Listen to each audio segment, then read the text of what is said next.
দেখুন বন্ধুরা, আমি এখন একটা করলা রেসিপি করব। করলা, যারা করলা খেতে চায় না তাদের জন্য এটা বেশি করে করলে খুব ভালো, তারা খাবে। ওই জন্য আমি এখানে 2-3টে বড় বড় করলা নিয়েছি। আর এতে দেবো নুন, তারপর দেবো হলুদ। নুন হলুদ দিয়ে ভালো করে করলা মাখিয়ে নেব। করলাগুলো ভালো করে নুন হলুদ মাখিয়ে নিয়েছি। এবার আমি গ্যাসটা জেলে কড়াটা চাপিয়ে দেবো। কড়াটা তেতে গেছে।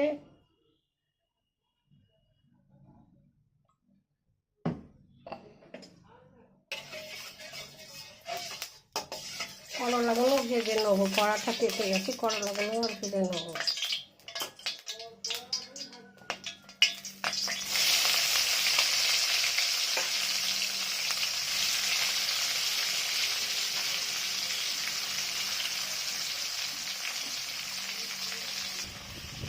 করলাগুলো ভেজে বেশ একটু ভালো করে ভাজতে হবে, তাহলে ঝালটা ভালো করে তৈরি করা যাবে।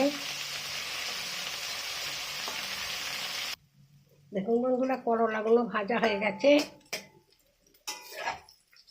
এগুলোকে আর আমি তুলে নেব। পুরো চোঙা চোঙা করে ভেজে ফেলেছি, দানা বাদ দিয়েছি, নরম হয়ে গেছে একদম। আবারও তেল দিয়ে দিচ্ছি, 2টো লঙ্কা,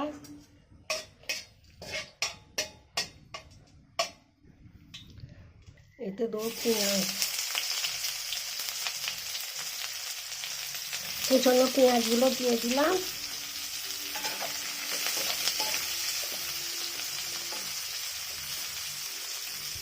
এবার দেবো আদা বাটা,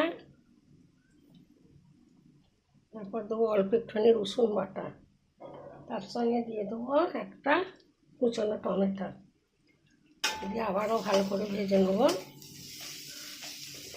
একটা তেল ছেড়ে দিচ্ছে।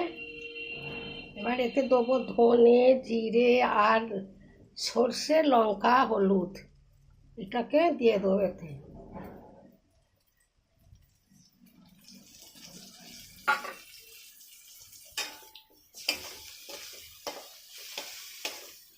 দিয়ে মশলাটাকে আবারও ভালো করে কষিয়ে নেব।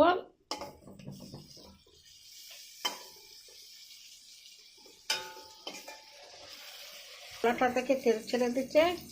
এবার ভেজে রাখা করলাগুলো দিয়ে দেবো, দিয়ে আবারও কষে নেব।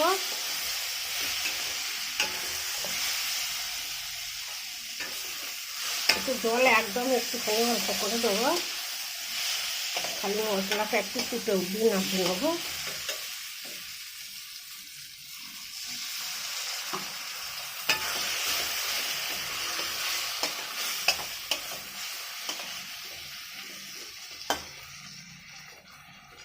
এক ফোঁটা জল দেবো।